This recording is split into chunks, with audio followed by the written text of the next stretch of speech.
अशी खात्री आहे की इथे उपस्थित असलेल्या सगळ्यांना दादांचा सत्कार करायची इच्छा आहे, पण आपण एक प्रातिनिधिक स्वरूपात टाळ्या वाजवून दादांपर्यंत आपला सत्कार पोचवूयात.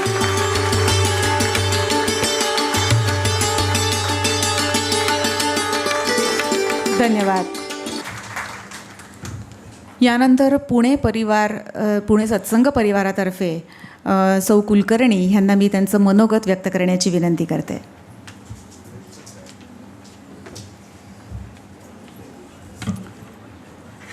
व्यासपीठावर विराजमान असलेले सर्व मान्यवर, उपस्थित आदरणीय आणि माझ्या गुरुबंधू भगिनींनो, खरं म्हणजे दादांच्याबद्दल बोलायचं तर लहान तोंडी मोठा घास होतोय थोडं, पण पुणे सत्संग परिवारावर दादांनी जे अलोट प्रेम केलं आहे ना, त्याबद्दल आम्ही ऋणी आहोत हे सांगण्याची एक औपचारिक संधी आहे ही. कारण दादांच्या ऋणामध्येच राहणं आम्ही पसंत करतो. हे गोड ऋण आम्हाला हवंसं वाटतं, असं वाटतं आम्हाला. दादांच्याबद्दल बोला म्हटल्याबरोबर मला एक सुंदर असा श्लोक आठवला. तो श्लोक थेट संतांच्या व्यक्तिमत्वाशी साधर्म्य साधतोय. तो श्लोक म्हणजे वदनं प्रसाद सदनं सदयं हृदयरुसुधा मुचो वाचा. हसल्यावर तर आणखीन छान दिसतात. करणं परोपकरणं येषां केशां न ते वंद्यः. अहो, ज्यांच्याकडे पाहिल्यावर प्रसन्न वाटतं सात्विकतेमुळे, अंतःकरण परोपकारानं भरलेलं, मुखामध्ये सदैव अमृतासारखी गोड वाणी, एखाद्या कुणाच्याबद्दलही कुणाकडूनही अपेक्षा न ठेवता होईल तेवढी मदत करणं, मला सांगा अशी व्यक्ती कोणाला हो प्रिय होणार नाही? असे आमचे दादा.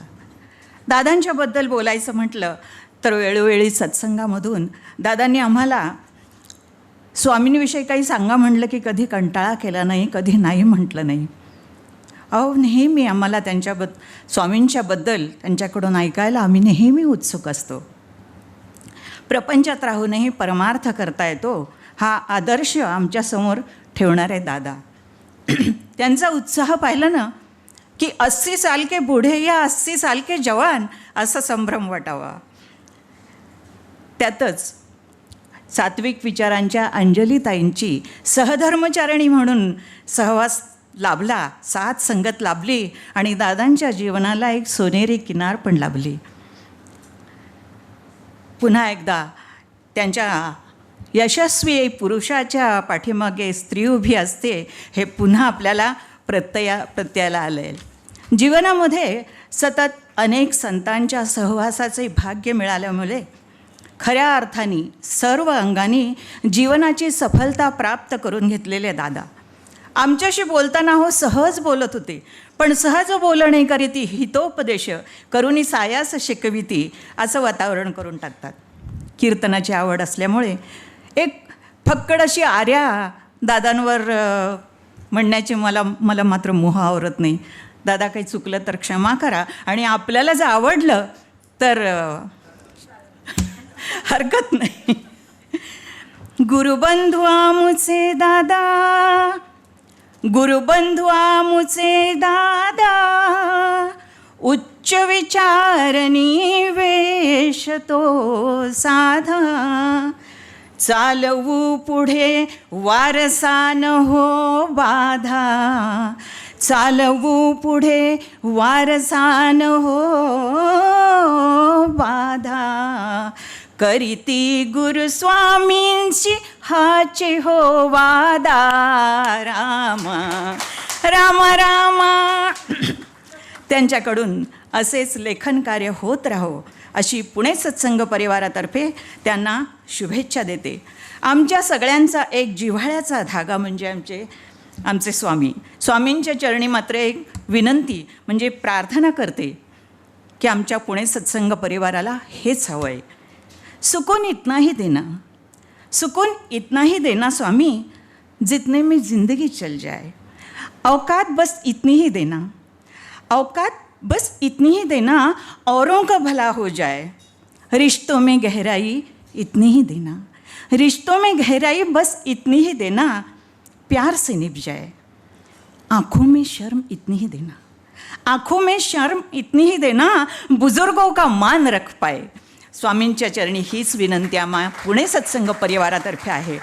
त्यांच्या लिखाणातून आम्हाला असेच मार्गदर्शन मिळत राहो, त्यातून आमची आध्यात्मिक पात्रता वाढो, त्यांना उत्तम आयुरारोग्य लाभो आणि अशीच अधिकाराने थोर असणाऱ्या थोरांचा मान राखण्याची सद्बुद्धी पुणे सत्संग परिवाराला नित्य राहो. पुन्हा एकदा पुणे सत्संग परिवारातर्फे दादांना लाख लाख लाख शुभेच्छा देते. धन्यवाद.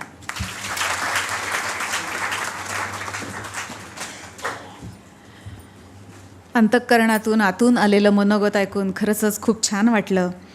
असेच एक सत्संग परिवारातले श्रीयुत लक्ष्मीकांत कौंडिण्य यांनी पण एक काव्य रचलेलं आहे. मी त्यांना विनंती करते की इथे येऊन त्यांनी ते काव्य सादर करावं. स्वामींचा दादांवर विशेष लोभ बरं का, कारण की स्वामींशी आध्यात्मिक चर्चा करणारे एकमेवा द्वितीय म्हणजे दादाच. त्यामुळे स्वामींचा त्यांच्यावर विशेष लोभ होता.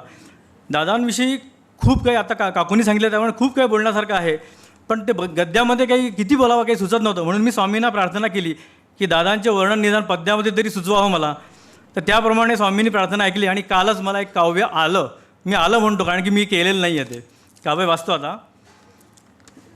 निर्मळ अंतर अन उच्च विचार, परिवेश असे साधा, साधकांचे मेरुमणी असती आमुचे केळकर दादा.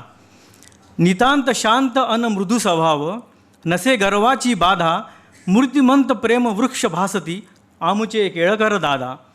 जरी गृहस्थी संन्यस्त वृत्ती, भोगिती नित साधन प्रमोदा, स्थितप्रज्ञ सदैव चित्ती आमुचे केळकर दादा. कर्माचे ते नसे आवरण, कर्ता भावही नस तोच कदा, अकर्मक वृत्तीने राहती आमुचे केळकर दादा. ज्ञानाचा वर्षाव होत असे, प्रश्न विचाराता जरी अर्धा, ज्ञानसागर अथांग असती आमुचे केळकर दादा. समस्या नच उरे संभाषिता, नच उरती त्या आपदा, समजाविती जणू प्रेम मूर्ती आमुचे केळकर दादा. आयुष्याची गोळा बेरीज, दावीतसे सकलांना फायदा, वजाबाकी सोये ठेविती आमुचे केळकर दादा. नच उरे प्रयोजन तीर्थाचे, तुमच्या चरणी गंगा गोदा, नमन करता आशीर्वचिती आमुचे केळकर दादा. कर्म ज्ञान भक्तीने जगता, लीन असती सदैव गुरुपदा, गुरुंचे शिष्योत्तम असती आमुचे केळकर दादा. सहवास तुमचा लाभो निरंतर, हेच मागणे स्वामींना शतदा. शतायुषी भव स्वामी वदती आमुचे केळकर दादा, आमुचे केळकर दादा.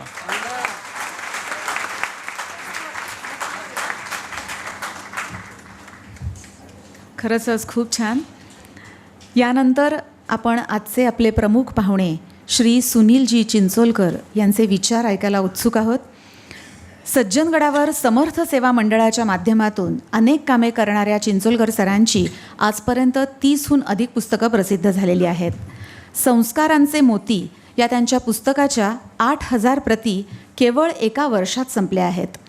त्यांची महाराष्ट्रात आणि महाराष्ट्राबाहेरही धार्मिक ग्रंथ, ऐतिहासिक पुरुष आणि संत वाङ्मय अशा अनेक विषयांवर हजारो प्रवचनं झाली आहेत. शिवसमर्थ पुरस्कार, वसुंधरा कृतज्ञता पुरस्कार आणि समर्थ रामदास पुरस्कार अशा अनेक पुरस्कारांनी त्यांना सन्मानित करण्यात आलं आहे. असे ज्ञानवंत पाहुणे आज आपल्याला लाभले आहेत. मी सरांना विनंती करते की त्यांनी आपले विचार मांडावेत.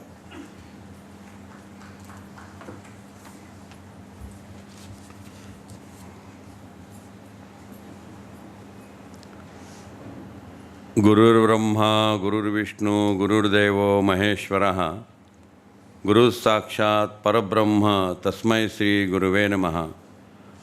अखंडमंडलाकारं व्याप्तं येन चराचरं, तत्पदं दर्शितं येन तस्मै श्री गुरुवे नमः. आजच्या कार्यक्रमाचे अध्यक्ष आदरणीय डॉक्टर अशोक कामत, उत्सवमूर्ती आदरणीय गना केळकर, व्यासपीठावरील अन्य सर्व मान्यवर आणि उपस्थित साधक माता, भगिनी आणि बंधूंनो, व्यासपीठावरती जो मेळावा जमलेला आहे त्याचं मी थोडंसं भौगोलिक चिंतन करतो आहे. प्रकाशक आठवले हे बेंगलोरचे आहेत, गायक किरण मोघे बेळगावचे आहेत, अध्यक्ष डॉक्टर अशोक कामत हे गोव्याचे आहेत, प्रमुख वक्ता मुकुंद दातार हे महाराष्ट्रातले आहेत, जनार्दन स्वामी गुजरातमधले, त्यांचे गुरु इंदोरमधले. अशी राष्ट्रीय एकात्मता फक्त अध्यात्मात शक्य होते. इथं बेळगाव, कर्नाटक, महाराष्ट्र कुठला वाद नाही आहे. अध्यात्म ही एकच अशी गोष्ट आहे की जी अवघ्या मानवजातीला एकत्रित जोडते. वर्षत सकळ मंगळी, ईश्वरनिष्ठांची मांदी आळी, अनवरत भूमंडळी भेटतू भूता.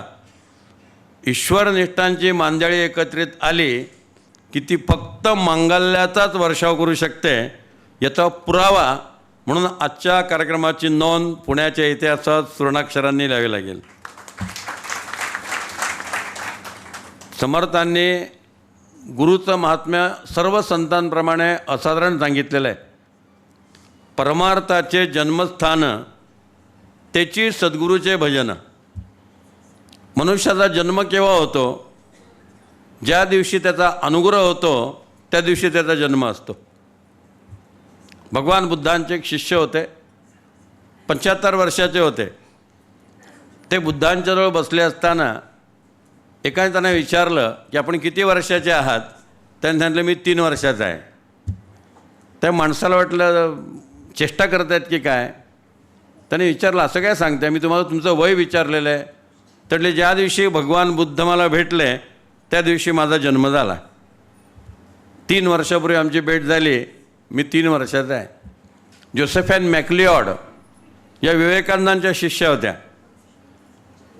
त्या स्वतःची जन्मतारीख विवेकानंदांची भेट झाली तो दिवस सांगत असत की स्वामी विवेकानंद भेटले तो माझा जन्मदिवस आहे.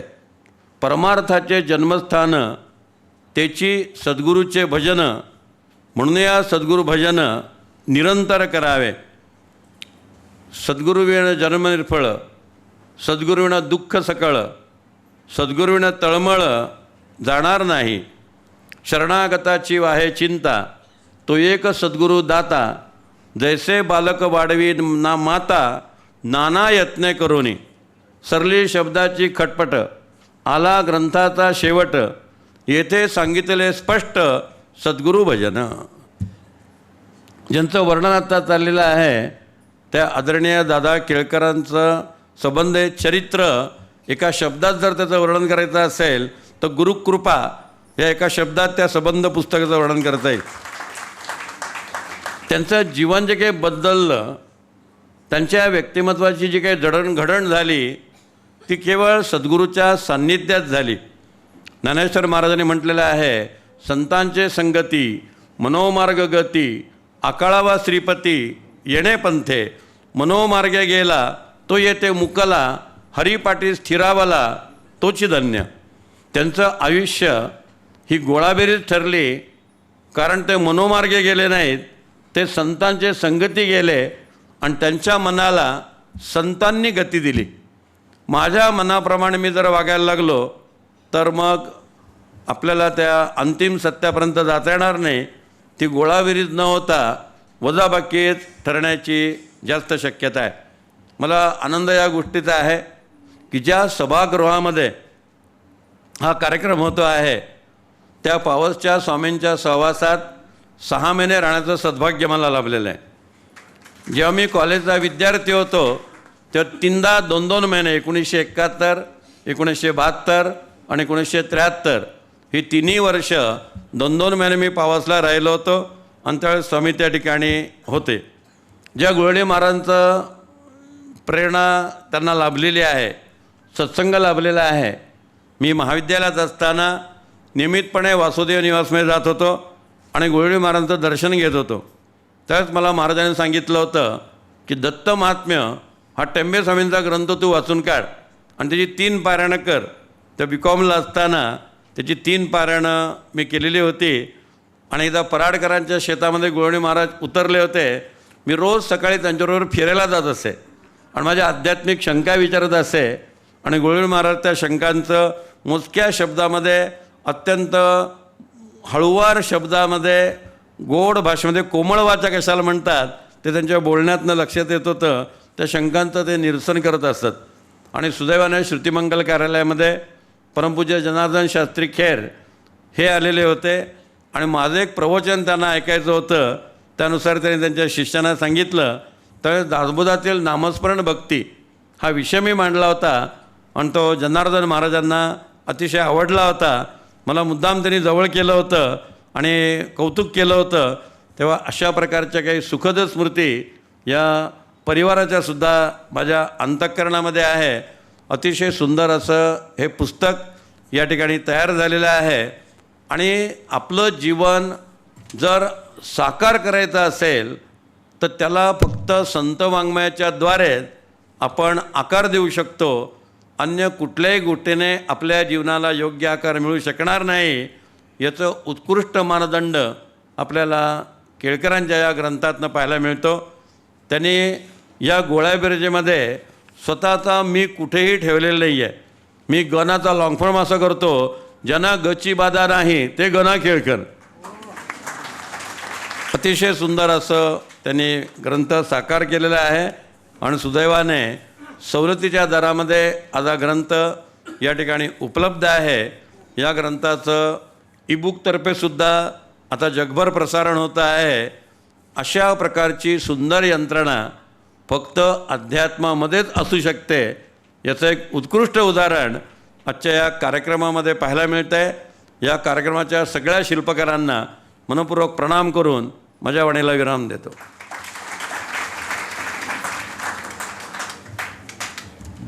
धन्यवाद सर. आजच्या आपल्या या समारंभाला डॉक्टर अशोक कामत सरांसारखे अध्यक्ष लाभणं ही आपल्या सर्वांसाठी अतिशय भाग्याची गोष्ट आहे. कामत सरांनी मातृभाषा आणि राष्ट्रभाषा अशा दोन्ही भाषांवर प्रभुत्व गाजवत पदव्युत्तर शिक्षण पूर्ण करत 2 वेळा डॉक्टरेट मिळवली आहे. त्यांना उत्कृष्ट प्रबंध लेखनासाठी 2 विद्यापीठीय पुरस्कार तसेच महाराष्ट्र शासनाचे आणि भारत सरकारचे अनेक पुरस्कार प्राप्त झालेले आहेत. त्यांनी कितीतरी साहित्य संमेलनांमध्ये महत्त्वाची पदं भूषवली आहेत. त्यांची मराठी व हिंदी अशा दोन्ही भाषातील अनेक पुस्तकं प्रसिद्ध झाली आहेत. संत नामदेवांवरील त्यांचा अभ्यास एक परिपूर्ण वस्तुपाठ आहे. अध्यापनाचं काम पदवी, पदव्युत्तर व PhD करता मार्गदर्शन हे त्यांच्या आवडीचं क्षेत्र आहे. त्यांच्या मार्गदर्शनाखाली पुणे विद्यापीठाहून 100हून अधिक विद्यार्थ्यांनी शोध प्रकल्पाचं काम पूर्ण केलं आहे. अशा ज्ञानवंत कामत सरांना मी विनंती करते की त्यांनी आपले विचार मांडावेत. माफ करा, बोलतो बरं. गुरुभक्त मित्र हो, इथे या सुरेख अशा पटावर एक प्राचीन श्लोक लिहिलेला आहे. संत हे सगळं किती सोपं करतात त्याचा नमुना म्हणून सांगतो. गुरु गोविंद दोऊ खडे काके लागो पाय, बलिहारी गुरु आपने गोविंद दिओ बताय. अशी सगळी तुम्ही कृपांकित मंडळी आहात.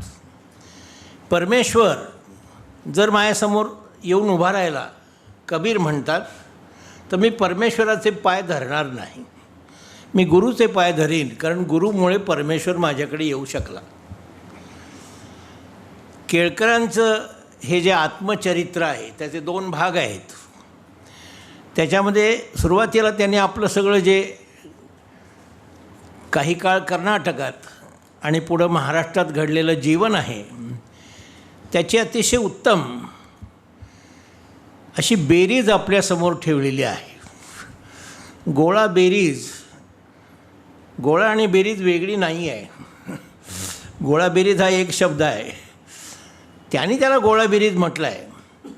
पण एखादा माणूस हा किती विधायक असू शकतो त्याचा नमुना आत्ता आपण या सगळ्या त्यांच्या सुहृदांच्या स्नेहभावातून पाहत आहात. मी थोडंसं तुम्हाला आजच्या काळात आणतो. आज काय दिसतं? सगळीकडे नश्वर निष्ठांची मांदियाळी अतिशय उत्तम रीतीनं नाना प्रकारचे मोर्चे काढती आहे, नाना प्रकारचे भ्रष्टाचार पचवते आहे आणि इतर मंडळींना नीट काही करताच येऊ नये अशी काळजी वाहते आहे. असं वातावरण आहे. बोवाबाजी करणारे ही मंडळी कमी नाहीत.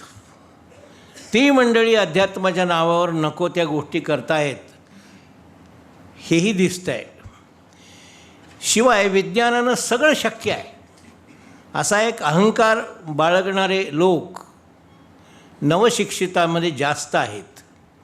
याच्या जोडीला जातीयवाद, भ्रष्टाचार, सत्ताकांक्षा हे सगळं मिळून असत्यमेव जयते अशी आपली मुद्रा असावी अशी परिस्थिती आहे. आणि अशावेळी तुम्ही या एका विशिष्ट वातावरणात आहात. बाहेर गेलं की आता मी म्हणतो हे सगळं उद्या सकाळी वृत्तपत्रात हेच वाचायचं आहे. तुम्ही इथं का आलेला आहात? तुमच्याकडे काहीतरी श्रद्धा आहे. श्रद्धा कधीही अंध नसते. अंधश्रद्धा म्हणून एक शब्द वापरून वाटेल ती मंडळी चळवळी घोषणा काय काय करत असतात. मला सगळं ते वाचून हसू येतं. श्रद्धा या साधा शब्द आहे. घसरता घसरता स्वतःला सावरणं म्हणजे श्रद्धा. ती अंध असूच शकत नाही, कारण ते स्वतःशी संबंधित गोष्ट आहे. त्यामुळं मला असं वाटतं की जी श्रद्धा आता सुनीलजी म्हणाले तसं अध्यात्माच्या क्षेत्रातच अनेक चांगल्या गोष्टी घडणं शक्य आहे. आणि हे ज्या काही बिघडलेलं वातावरण आहे हे जर दुरुस्त व्हायचं असेल तर अध्यात्माचं महत्त्व मानणारी माणसं केळकरांच्यासारखी विज्ञानात असूनसुद्धा या क्षेत्रात तुमच्या आमच्यात येऊन रमली पाहिजेत. तसे केळकर आहेत. मी केळकरांच्या पुस्तकाच्या निमित्तानं बोलू शकेन, पण वेळेची मर्यादा आहे म्हणून मी 10 मिनटामध्ये माझं म्हणणं मांडणार आहे. कदाचित देव नसेल, पण तो मला मानावासा वाटतो. कारण विज्ञानापाशी अनेक प्रश्नांची उत्तरं आहेत. तशी काही प्रश्नांची उत्तरं सांगताना 100 नवीन प्रश्न तयार करण्याची किमया आहे. माझं समाधान त्याच्यातून होत नाही म्हणून मी कधीतरी मग धर्माकडे, परमार्थाकडे, अध्यात्माकडे वळतो. हे जे मी तुम्हाला सांगतो आहे हे मिर्झा गालिबने फार सुंदर रीतीनं सांगितलेलं आहे. मुझे मालूम है जन्नत की हकीकत, लेकिन दिल के खुश रखने के लिए ऐ गालिब ख्याल अच्छा है. याचा अर्थ असा की मला माहीत आहे स्वर्ग नरक वगैरे काही नसतं. हे जग इथे आपण येणार आणि इथंच मातीत जाणार. पण दिल के खुश रखने को ख्याल अच्छा है असं गालिबसारखा मनुष्यसुद्धा म्हणाला. मी त्याच्या तपशिलात जात नाही. मी हे सगळं का बोलतो आहे? केळकर हे मूळचे डॉक्टर होमी भाभा यांनी निवडलेले संशोधन सहाय्यक आहेत विज्ञानातले. भाग्यवान आहात तुम्ही की ज्यांनी या देशाला आज विज्ञानाच्या क्षेत्रात सर्वोच्च स्थान मिळवून दिलेलं आहे. त्याच्यापैकी पायाभरणी करणारी जी मुख्य माणसं त्यातले सर होमी भाभा. BSc झाल्यानंतर धारवाडच्या कर्नाटक महाविद्यालयातून त्यांची निवड भाभांच्या बरोबर व्हावी आणि जवळजवळ 25 वर्ष त्या एका केंद्रामध्ये संशोधक म्हणून काम करताना, देशी परदेशी जाताना. गमतीनं खूप सांगता येईल. त्या पुस्तकात अशा मजा आहेत. कुठेतरी परदेशात गेले, तिथल्या त्या माणसाने त्यांना विचारलं तुम्ही काय पुण्यातून आलात का? हो पुण्यात. पुण्यातला फुटका बुरुज तसाच आहे का? आता फुटका बुरुज हा शब्द नाही आहे, पण शनिवारवाडा सुधारला का? म्हणजे फुटका बुरुज अजून फुटकाच आहे का असं त्यांना विचारण्यात आलं. कितीतरी गोष्टी मी त्या पुस्तकातल्या तुम्हाला सांगेन. बाहेरची माणसं नेमकं काय पाहतात तुमच्यातलं. तसंच त्यांनी अनेक सत्पुरुषांविषयी म्हणजे त्यांनी एक विमानातला अनुभव दिलेला आहे. ती एअर होस्टेस होती, ती एकदम छाटच पडली. तिथे जे सत्पुरुष बसले होते म्हणजे खेर महाराज बसले होते आणि हे बसले होते शेजारी. तिथे काय घडलं ते त्यांनी दिलं आहे. ते सगळे लोक चाट पडले की सत्पुरुष आपल्याबरोबर आहे आणि आपल्याला अशी माणसं जगात कुठं दिसत नाहीत. मंडळी, 3 शब्द आहेत: प्रकृती, विकृती आणि संस्कृती. निसर्ग प्रेरणेप्रमाणे वागणं ही प्रकृती आहे, त्याच्या विरुद्ध व्यवहार करणं ही विकृती आहे. पण जर कुणाच्याही माध्यमातून सुसंस्कार झाले तर संस्कृती मनुष्य जगू लागतो. आज ज्यांचा आपण गौरव करतो आहोत तो माणूस असा आहे, हा विज्ञानाच्या एका सर्वोच्च संस्थेत गेला, त्याला फार मोठी चांगली संधी मिळाली काम करण्याची. ते त्यांनी जवळजवळ 30-35 वर्ष केलं. मग ते भारत इलेक्ट्रॉनिक्ससाठी असो, सदर्न कमांडसाठी असो किंवा भाभा ॲटॉमिक रिसर्च सेंटरसाठी असो, हे सगळं करताना कुठंही अहंकार शिवला नाही, कुठंही गची बाधा झाली नाही आणि जीवनाकडे बघण्याचा आध्यात्मिक दृष्टिकोन ढळला नाही, कारण सत्पुरुषांच्या संगतीची ओढ. पुन्हा मी कबीराचीच एक ओळ सांगतो: साई इतना दीजिए जामे कुटुंब समाय, मैं भी भूखा ना रहूं साधू न भूखा जाय. म्हणजे मला एवढं मिळावं, केवढं मिळावं, ज्यामुळे माझ्यावर ज्यांचं पोट अवलंबून आहे त्यांचं पोट भागावं, मलाही पुरेसं जेवायला मिळावं, पण माझ्याकडे आल्या गेल्या माणसाला मला काहीतरी देता यावं. साधून भूखा जाय, अशा पद्धतीनं केळकर जगले. त्यामुळे केळकर हे नुसते सायंटिस्ट राहिले नाहीत. तंत्रज्ञानातून नाना प्रकारच्या सुखसुविधा मिळतात, पण आळसही येतो, त्यांना तो शिवला नाही. शोषण आणि चंगळवाद हा तंत्रज्ञान विकसित झाल्यामुळेच लोकांच्यात आलेला आहे आणि दहशतवाद आणि गुन्हेगारीसुद्धा याच्यातूनच निर्माण झालेली आहे. पण मगाशी त्यांनी सांगितलं की कुठेही कोणीतरी सत्पुरुष आलेले आहेत म्हटल्यानंतर त्याच्या दर्शनाला जावं, त्यांचं ऐकावं. मग ते माळी महाराज असोत, त्यांच्याशी संबंधित असलेले सरदेशमुख महाराज असोत. माझं भाग्य असं आहे की ही नावं जी त्यांनी ह्याच्यात नाव आणि अनुभव दिलेत, ह्यांच्याशी प्रत्यक्ष काही प्रमाणात सहवासाचा मलाही अनुभव आलेला आहे. आणि म्हणूनच हे असं झालेलं असताना, आता जीवनाच्या 8व्या दशकात असतानासुद्धा कुठलंही दुःख मला नाही, कुठलीही चिंता मला नाही. तशीच केळकरांची अवस्था आहे. आणि हे खरं या देशातल्या व्यक्तींचं सांस्कृतिक वैभव आहे. काय आहे? जगातला सर्वात प्राचीन परंपरा असलेला हा देश आहे आणि ही सगळी परंपरा ज्ञानविज्ञानाची आणि अध्यात्माचीच आहे. मग वेद असोत, उपनिषदं असोत, रामायण असो, महाभारत असो, गीता असो, अनेक टीकाभाष्य ग्रंथ असोत किंवा भक्तभारती म्हणजे संबंध देशातल्या सर्व प्रांतात वेळोवेळी झालेले संत सत्पुरुष असोत, या सगळ्यांचं कार्य हीच या देशाची खरी सांस्कृतिक संपत्ती आहे. किंबहुना या देशाला राजकीय इतिहास नाही, केवळ सांस्कृतिक इतिहास आहे आणि जगाला कोणत्याही देशाला या प्रकारचा इतिहास नाही. आणि म्हणून इथे खेर महाराज असू शकतात, इथे गोळवणी महाराज असू शकतात, इथे त्यांचा अनुभव घेणाऱ्या व्यक्ती असू शकतात, त्यांचा सत्संग परिवार असू शकतो आणि ती माणसं एकवटून काही चांगलं करू शकतात. कारण जेथे जातो तेथे तू माझा सांगती, असं त्यांचा अनुभव आहे. ज्याला स्वतःच्या चिंता आहेत किंवा स्वतःला काहीतरी मिळावं अशी ओढ आहे, अशी माणसं हे असं करू शकत नाहीत. तुकाराम महाराजांच्या अभंगात मी जास्त जात नाही, तो अभंग आपण वाचावा. मी 2-4 वाक्य केळकरांचीच सांगतो. त्याने मला माझे पंख निकामी केले, माझ्यातला मी चक्क पुसून माझं कासव करून टाकलं. संथ प्रवास सुरू झाला. मला गरुड पक्षी होऊन गरुड भरारी घ्यायची होती, पण देवाच्या मनात तसं काही नव्हतं. त्याच्या मर्जीविरुद्ध कोण कसा लढणार, त्याचे हात कोण धरणार.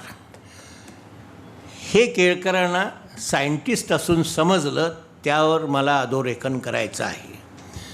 हे तुमच्यासाठी नाही आहे, तुम्ही हे बाहेरच्या लोकांना सांगा की ज्यांचा ह्या सगळ्या गोष्टींवर कमी विश्वास आहे.